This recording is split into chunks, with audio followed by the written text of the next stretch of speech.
हे guys welcome back to my channel.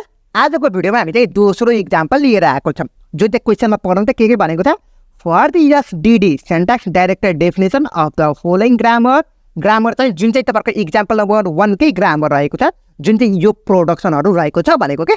अनि त्यसपछि हामीले चाहिँ एनोटेड पार्स ट्री बनाउनु भनेको छ, जुन चाहिँ हामीले अलरेडी फर्स्ट वान इक्जाम्पलमा हेरिसकेको छौँ। र त्यसपछि हामीले चाहिँ यो एक्सप्रेसन दिएको छ। यो एक्सप्रेसनको लागि हामीले ग्रामर ट्री बनाउनु पर्यो with the help of this one production. बुझ्नुभयो? ल अब यसकै प्रोडक्सनको हेल्पबाट बनाऊँ न त कसरी हुँदो रहेछ भनेर। या अब पहिला यसको क्यालकुलेसन गरौँ त कति हुँदो रहेछ। 3 + 4 7 भयो, इन्टु 6 + 5 11 भयो, जुन चाहिँ तपाईँहरूको कति भयो 77 अल टुगेदर हुने भयो यो पुरैको। बुझ्नुभयो? ल अब हेरौँ न त स्टार्टिङ कहाँबाट चाहिँ यल भन्नेबाट रहेको छ नि त, होइन र। सो मैले के लेख्नु पर्यो र यहाँ यल डट भ्यालु इक्वल्स टु तपाईँहरूको कति निकाल्नु भएको छ 77। सो यहाँ चाहिँ 77 लेखिदिनु। अब यलको तपाईँहरूको इ र यन भने प्रोडक्सन रहेको छ नि त। सो मैले यतापट्टि इ लेखिदिएँ, अर्कोपट्टि तपाईँहरूको यन भने प्रोडक्सन लेखिदिएँ। यनको लागि तपाईँहरूको यहाँ त छँदैछ नि, यसको काम त सक्यो। अब यसपछि हेरौँ त तपाईँहरूको के छ त, हेर्नु त तपाईँहरूको एउटा इ छ एउटा यन छ। अब इमा तपाईँहरूको यो जे छ त्यही नै हुने भयो, जुन चाहिँ 77 हुने भयो। बुझ्नुभयो? आई थिङ्क तपाईँलाई चाहिँ क्लियर नै हुनुहुन्छ। अब त्यसपछि हामीले चाहिँ छुट्याउनु पऱ्यो कि इन्टुले छुट्याउनु पऱ्यो। एउटा सपोज यसलाई ए मानौँ इन्टु बी मानौँ न त। अब इन्टुको केस कुनमा छ टीमा छ, त्योभन्दा अगाडि चाहिँ तपाईँहरूको इको इम्प्लाइ छ नि त।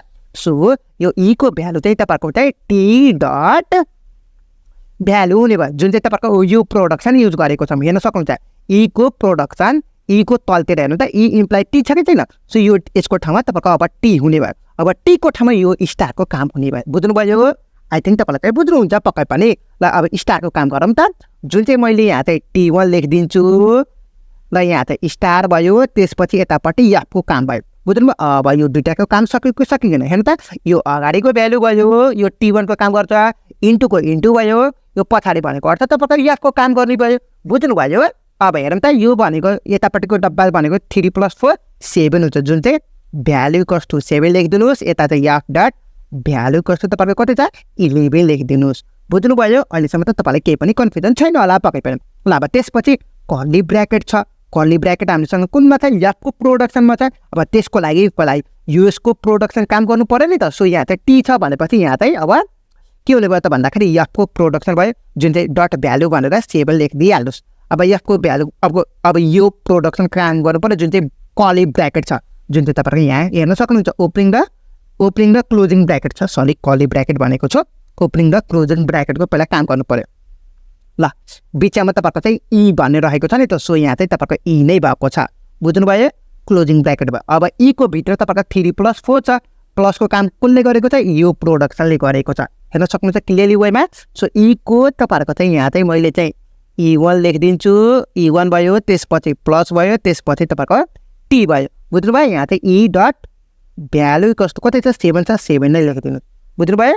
अब E1 को काम चाहिँ तपाईँहरूको 3 छ, 4 को काम चाहिँ तपाईँहरूको टी हुने भयो। बुझ्नुभयो? सो यहाँ चाहिँ E1 dot value equals to तपाईँको कति लेख्नु पऱ्यो 3 लेखिदिनु पऱ्यो। अब यहाँ चाहिँ T dot value equals to कति लेखिदिनु पऱ्यो, अब चाहिँ 4 लेखिदिनु पऱ्यो।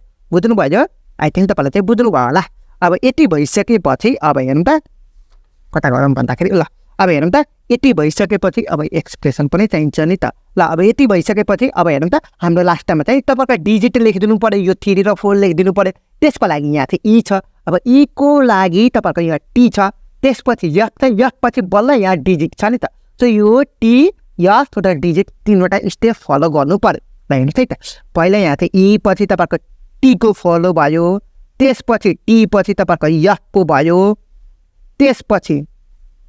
त्यसपछि लास्टमा यहाँ चाहिँ डिजिटको काम भयो। बुझ्नुभयो? डिजिट डट के हुने भयो त भन्दाखेरि लेक्जिकल भ्यालु हामीसँग कति छ त क्वेसनमा हेर्नु त तपाईँको 3 छ। यो 3 भयो यसको काम। त्यसपछि यहाँ चाहिँ डट भ्यालु भनेपछि 3 लेखिदिनुहोस्।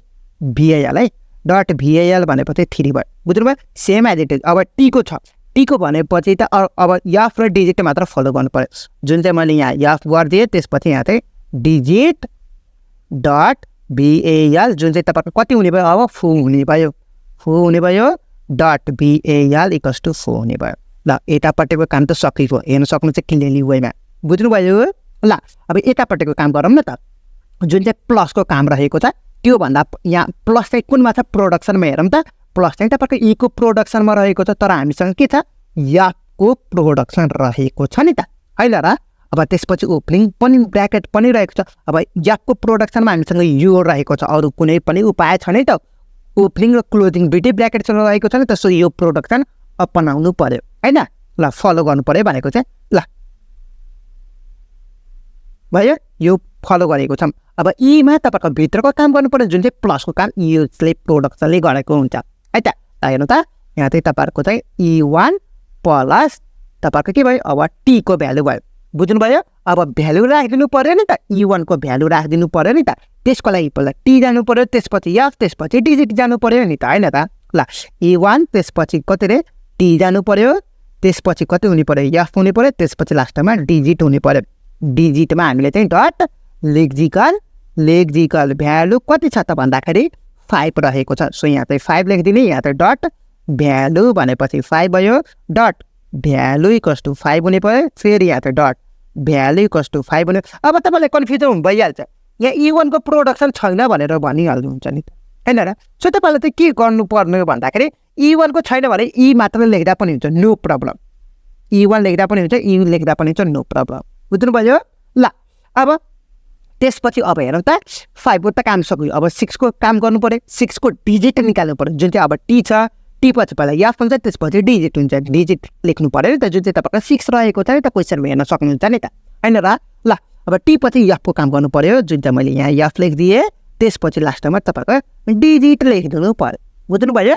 ल अब डिजिट डट लेक्जिकल भ्यालु लेखिदिनु पर्ने हुन्छ नि त। डिजिटको ठाउँमा तपाईँको कति छ, 6 छ। अब हेर्नु त डट भ्यालु जुन चाहिँ 6 हुने भयो, डट भ्यालु जुन चाहिँ तपाईँको 6 हुने भयो, भाइ त हाल्यो त, यति नै हो तपाईँको ट्री भनेपछि यो एक्सप्रेसनको लागि, बुझ्नुभयो? आई थिङ्क तपाईँलाई चाहिँ बुझ्नुभयो होला। र यो चाहिँ मैले एउटा सिकाइदिएको छु, र मेरो यस्तै खालको क्वेसनहरू इक्जाम्पलको लागि मेरो नोटमा पनि हेर्न सक्नुहुन्छ, थुप्रै खालको इक्जाम्पलको लागि मेरो नोट हेर्न सक्नुहुन्छ। मैले अलरेडी थुप्रै खालको इक्जाम्पल तपाईँलाई गरेर राखिदिएको छु, तपाईँहरू पनि आफूले पनि ट्राई गर्न सक्नुहुन्छ है त। ल आजको भिडियो चाहिँ यति नै गरौँ, फेरि पनि हामी चाहिँ अर्को भिडियो लिएर आउने नै छौँ, तर अर्को च्याप्टरको। अब हामीले कुन कुन च्याप्टर सकेको छौँ त भन्दाखेरि अब हामीले युनिट 2 पनि सकेको छ, युनिट 2 को सबै सकेको छ, युनिट 3 को तपाईँको थ्योरी रहेको छ, थ्योरी आफैले हेर्न सक्नुहुन्छ। अब डाइरेक्ट हामी युनिट 4 को जुन चाहिँ इन्टरमिडिएट कोड जेनेरेटर भनेर रहेको छ नि त, यसमा म तपाईँलाई चाहिँ 3 एड्रेस कोड, क्वाड्रुपल, ट्रिपल के हो, जुन चाहिँ 4.1 को न्युमेरिकलहरू जे जस्तो छ फर्दर भिडियोमा कुराकानी गर्नेछ। सो अहिलेसम्म च्यानललाई सब्सक्राइब गर्नुभएको छैन भने च्यानललाई सब्सक्राइब गर्न नबिर्सिनु। So see you in the next video, till then have a good day.